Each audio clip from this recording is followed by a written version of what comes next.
So this is how you can change the voice of the bots in Character AI. Let's go on ahead and open up the app. And as you can see, I have Gojo Satori right here. So if we want to change his voice, we can actually go on ahead and go to this voice button and then hold on it.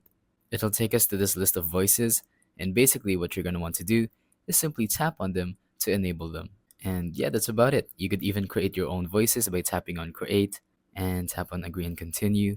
And now you can either upload a sound or record a sound. Basically, what this is going to do is copy that sound file and do some AI things to it and incorporate it into its very own voice. And then you'll be able to use that voice in your AI bots. So once again, in order to open up that panel, you can go on ahead and open up your chats and then hold on the voice thing at the top right corner of the screen and then choose a voice by simply tapping on them.